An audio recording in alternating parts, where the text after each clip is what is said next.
Hi. Um, yeah, I was just reading a crappy story about what Elon Musk did with the data center. I am going over a few notes today. What you're going to hear is not like a controversial political take. Um, Normally on my end of the channel, we're always kind of engaged in controversy, but I've been there's a few things that I would like to actually talk about. Come to think of it, me personally, I run this particular app for real simple syndication that is called FeedBro. I'm aware of Newsboat. I'm in the process. Like I've got it installed on my Gen 2 box. I'm thinking about actually finishing that process and editing the configuration files to get it up and running. I like the command line approach of Newsboat a lot. I've become over time like a bigger and bigger fan of the command line. Personally, as far as like individual preferences are concerned, I love the command line experience. For me, it's about the brutal efficiency of the command line executions. It's like what you see around you is a lot of graphics, and that's obviously going to eat up a lot of RAM to actually run. It's probably also eating up computing resources and everything, CPU and everything else, and with the ugly but you know stripped down experience, you end up with processes that execute a lot faster with a higher performance rate. So I do love Newsboat as a thing, but I'm still using FeedBro. There's flexibility. It's a bring your own news reader sort of thing in the whole thing. But I wanted to talk about this because I was like, like I individually, like I am definitely concerned about people that are sharing problems. Like I used to be able to read books. I can't do this anymore.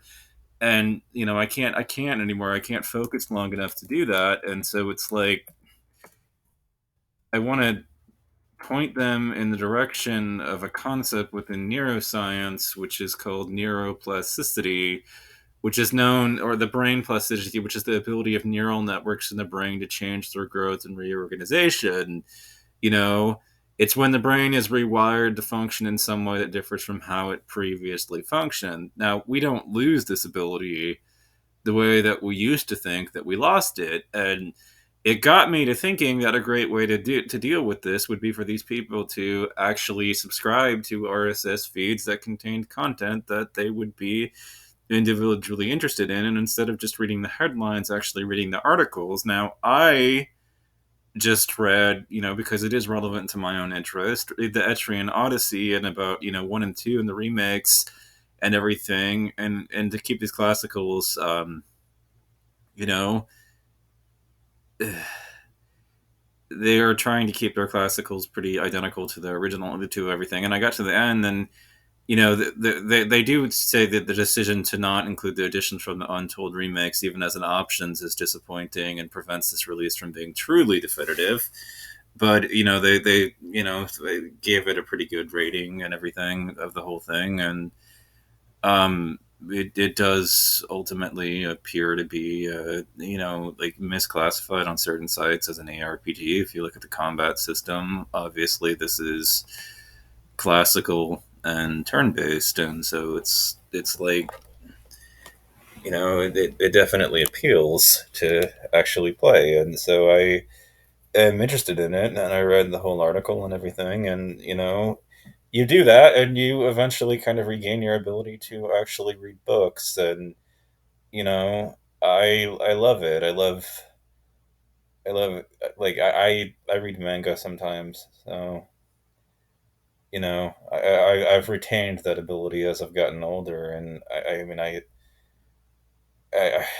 kind of like, I know that people that read are kind of made fun of by certain aspects of the culture, but it's like, bro, you guys like don't really know what you're missing out on. Like, I mean, I don't mean to be, um, like I'm an elitist or anything. I'm just like, I kind of actually feel sorry for you if you make fun of people that do it, because it's like you don't realize what's available and what you're able to access by doing that. Because if you did, you wouldn't really be making fun of people for reading books. You might say you might not get rich doing that, and that's true. But you can find things that are fun to read, and I definitely do it for pleasure at my age. My mom taught me how to do it, and I've never really stopped. And so I read RSS articles, and I don't, I never really like. I seem to kind of be in a constant process of reading something or another, and it has helped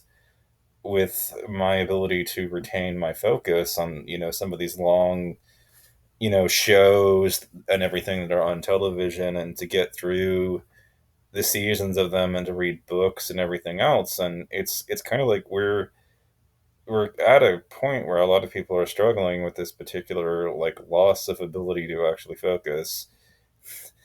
Sorry, I revealed a bit more than I wanted to with that particular RSS subscription. But yeah, I've been having fun, learning about things. And oh, lovely. I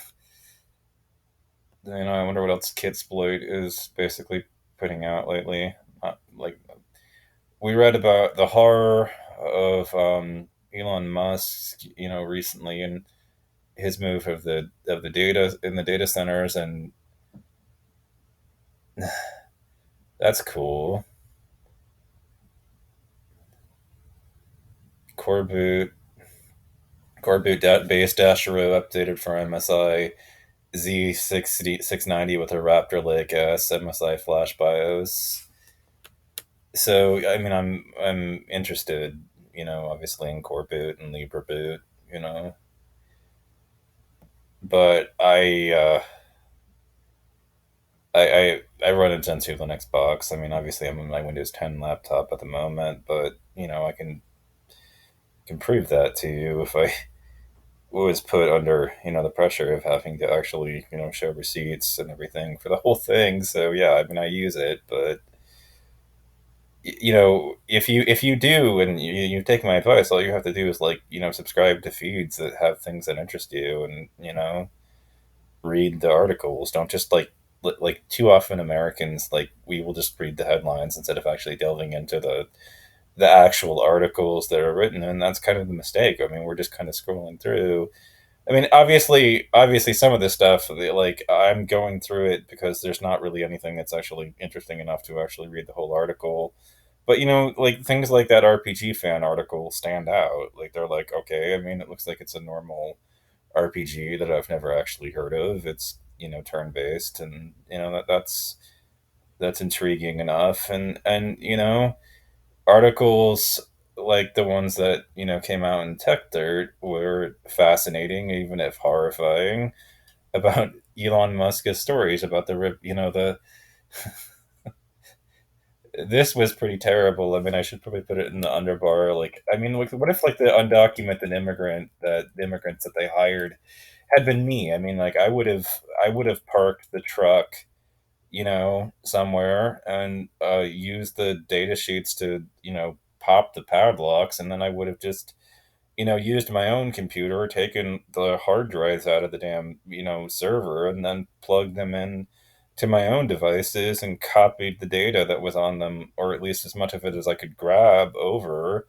I might even buy a bunch of new hard drives to actually, do it and store the data from their data center, and I would be stealing the actual data, and then they wouldn't even be any the wiser, because I would, after I was done copying it over, I would take the drive out of my computer and plug it right back into the server and seal the server up, and deliver it as if nothing ever happened. And like, what if the truck drivers had not been as IT illiterate as you would assume? I mean, what if they had been aware of the fact that data brokers would pay a fortune for it? What if they did?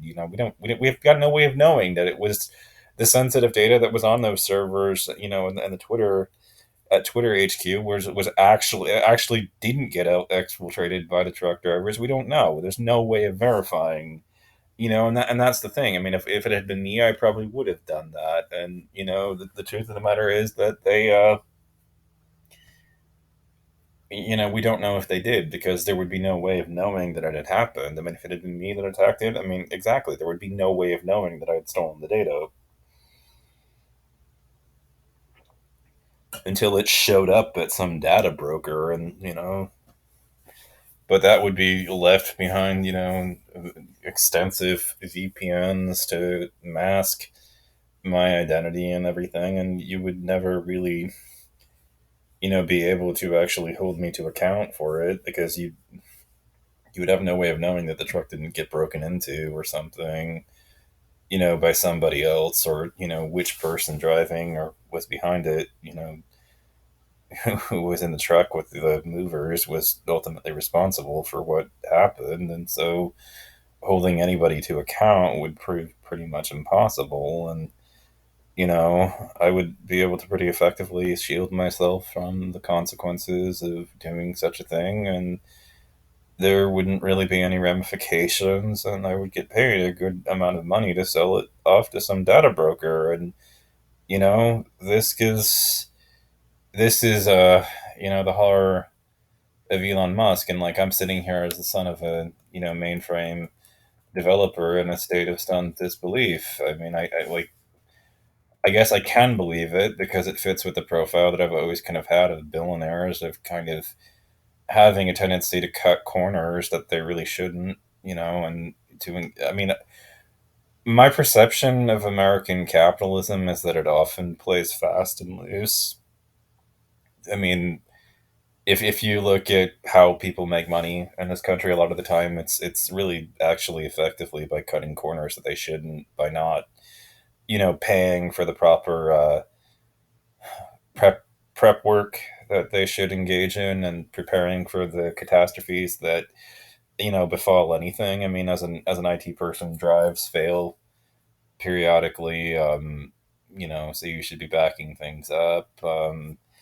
Like, things just kind of fall apart due to normal wear and tear, and in American capitalism, we often don't go through the procedures of like proper procedural prep work via backups and everything else. And I mean, that's how people end up saving money and getting ahead. And it's disturbing to live in a country where that's how a lot of people have made their fortunes. And it's I'm well aware of this. I mean, I've been aware of it for a long time, because it's been kind of like one of my gripe points about the system that I'm able to kind of effectively point out, which is that for all the upsides to capitalism, I mean, this is kind of like one of the downsides. I mean, you have people that are not doing the necessary prep work to prepare for the disasters that just naturally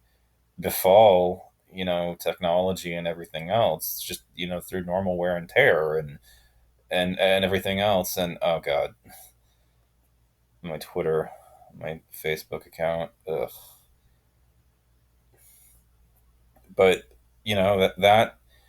that's a real big ultimate problem and everything in our society. And it's how we end up making money a lot of the time. And I'm not like, I guess you could say, like a like militantly anti-capitalist in like every goddamn way, but like definitely of the opinion that capitalism is flawed deeply.